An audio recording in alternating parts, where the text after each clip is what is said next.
Hello friend, welcome to your own channel daily stock. तो दोस्तों, इस वीडियो के अंदर हम डेनिश कैम लैब के डिटेल्ड एनालिसिस के बारे में बात करेंगे और जानेंगे कि आपको डेनिश कैम लैब के अंदर इन्वेस्ट करना चाहिए या नहीं। चलिए शुरू करते हैं। तो देखिए, सबसे पहले हम ये जानेंगे कि ये कंपनी क्या काम करती है। तो देखिए, ये जो कंपनी है, जो फार्मास्यूटिकल्स के जो ट्रांसफ्यूजन सॉल्यूशंस होते हैं वो ये कंपनी बनाने का काम करती है। तो देखिए, ट्रांसफ्यूजन सॉल्यूशन क्या होता है। देखिए, आपने जनरली देखा होगा कि आप हॉस्पिटल में जाते हो तो वहाँ पर अगर कोई भी ब्लड डोनेट करता है तो उसे एक बॉटल से दूसरे पर्सन में ट्रांसफ़र किया जाता है। तो वो यहाँ पे हमें ट्रांसफ्यूजन सॉल्यूशन नज़र आता है। वो ये कंपनी करने का काम करती है और उससे जो बॉटल्स वगैरह होती है वो ये कंपनी बनाने का काम करती है।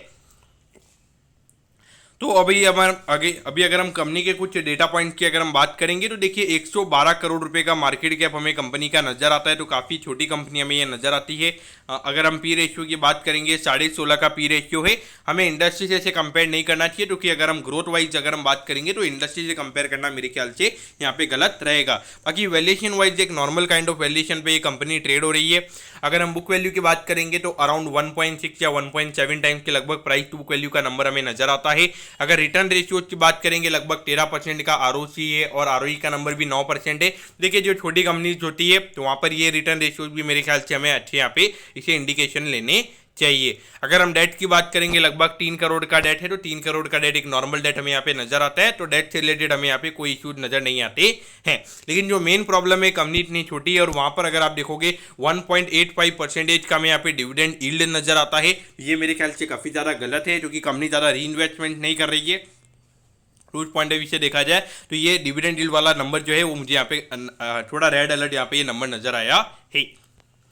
तो अगर हम ग्रोथ वाइज अगर आप देखोगे तो देखिए, पिछले 4 साल से फाइनेंशियल ट्रेंड में कोई हमें ज़्यादा ग्रोथ देखने को नहीं मिली है। अगर हम नंबर्स की बात करेंगे तो देखिए, ऑल्दो अगर आपको लगेगा कि यार पिछले साल के कंपैरिजन में कंपनी ने 4 करोड़ ज़्यादा कमाए हैं, लेकिन अगर आप देखोगे तो 6 करोड़ कंपनी 2019 में भी कमा रही थी। कुछ यहाँ पे एक्स्ट्रा ऑर्डिनरी नहीं हुआ है। और जबकि अगर आप देखोगे, कंपनी 125 करोड़ के रेवेन्यू पे 6 करोड़ कमा रही थी और अभी कंपनी 137 करोड़ के रेवेन्यू पे कंपनी इतना प्रॉफिट अभी अर्न कर रही है। तो देखा जाए तो कंपनी की कोई ज़्यादा ग्रोथ ही नहीं होगी, तो फिर मार्केट आपको 20-25 या 40-50 के पी रेशियो के वैल्यूएशन मार्केट आपको क्यों देगा। अब ये देखिए, अगर हम पिछले कुछ क्वार्टरली नंबर्स की अगर हम बात करेंगे तो देखिए, 25 से 40 करोड़ के बीच के रेवेन्यू के नंबर्स हमें यहाँ पे कंपनी के नजर आते हैं।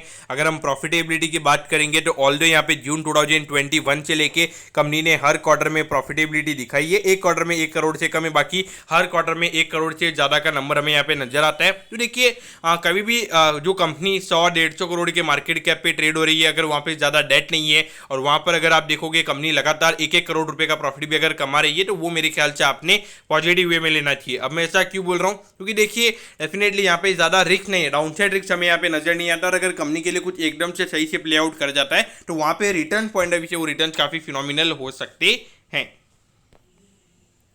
अब अगर हम शेयर होल्डिंग पैटर्न की अगर हम बात करेंगे तो प्रमोटर्स की जो शेयर होल्डिंग है वो हमें यहाँ पे ऑलमोस्ट 2-3 साल से कांस्टेंट ही हमें यहाँ पे नजर आती है। और बाकी की जो पब्लिक की होल्डिंग है वो भी हमें यहाँ पे कांस्टेंट ही नजर आती है। अराउंड 61% की प्रमोटर्स की होल्डिंग पब्लिक की होल्डिंग हमें यहाँ पे नजर आती है। और देखिए, बहुत सारे लोग बोलते हैं कि इसमें म्यूचुअल फंड और एफआईआई का स्टेक नहीं है तो वो बाय नहीं करेंगे। तो वो मेरे ख्याल से इग्नोर करना चाहिए। ऐसी छोटी कंपनी वो बिल्कुल भी अपना पैसा नहीं डालेंगे, क्योंकि वहाँ पे उनके पास लोगों का पैसा होता है और यहाँ पे लिक्विडिटी कम होती है। और अगर कभी भी विड्रॉवल ज़्यादा आ जाते हैं तो वहाँ पे उन्हें बेच के ही लोगों को पैसा देना पड़ता है। तो वहाँ पे डेफिनेटली अगर लिक्विडिटी नहीं होगी तो वो पैसा कहाँ से देंगे।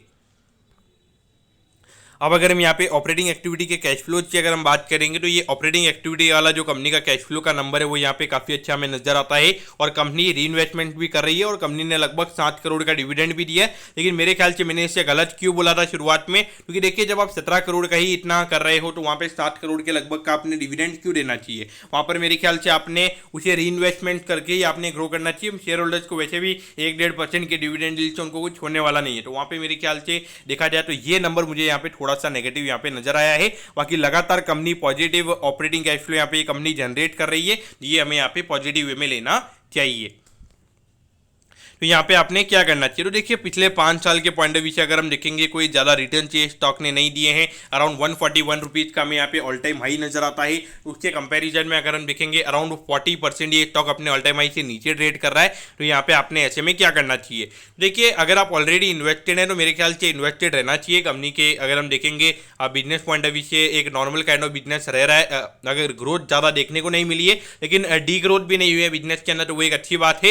एक तरीके से मुझे ऐसा लगता है कि 20-30% का करंट मार्केट प्राइस मुझे डाउन साइड रिस्क लगता है। अगर मार्केट में कुछ ज़्यादा ही हैवी करेक्शन आ जाते हैं, 50-60% अगर मार्केट गिरता है, तो मुझे लगता है कि ये स्टॉक भी 60-70% गिरेगा। बाकी मुझे नहीं लगता है कि यहाँ पे जो अभी करंट सिनेरियो चल रहा है वहाँ पे 20-30% से ज़्यादा ये स्टॉक अभी गिरेगा। तो उस पॉइंट ऑफ व्यू से देखा जाए, लेकिन क्या आपके यहाँ पे बहुत ज़्यादा पैसे बनेंगे, यानी कि 3 गुना 4 गुना 1-2 साल में ये स्टॉक हो जाएगा, एक छोटी कंपनी है, तो वो भी मुझे लगता है कि यहाँ पे नहीं होगा। क्योंकि फार्मा एज अ होल अगर आप देखोगे मार्केट इतना पॉजिटिव हमें नजर नहीं आता है। तो जो सेक्टर प्ले आउट हो रहा होता है तो वहाँ पे लोग फिर छोटी कंपनीज को भी बाय करने लगते हैं, तो वो भी आपने यहाँ पे देखना रहेगा। तो मेरे ख्याल से एक नॉर्मल यहाँ पे रिटर्न एक्सपेक्टेशन आपकी होनी चाहिए और ज़्यादा long term point of view नहीं देखना चाहिए। और शॉर्ट टर्म के लिए मेरे ख्याल से यहाँ पे देखना चाहिए 82 रुपीज़ पर अगर आपके पास अभी ये चल रहा है, मुझे लगता है शॉर्ट टर्म अराउंड 90-95 रुपीज़ तक ये जा सकता है, तो तब आपने यहाँ पे निकल जाना चाहिए। बाकी long term point of view से क्या एक लॉन्ग टर्म स्टोरी हो सकती है मल्टीबैगर स्टोरी, तो वो मुझे यहाँ पे ऐसा यहाँ पे बिल्कुल भी नजर नहीं आता है। तो दोस्तों मैं होप करता हूँ कि डेनिस कैम लैब के डिटेल्ड एनालिसिस के बारे में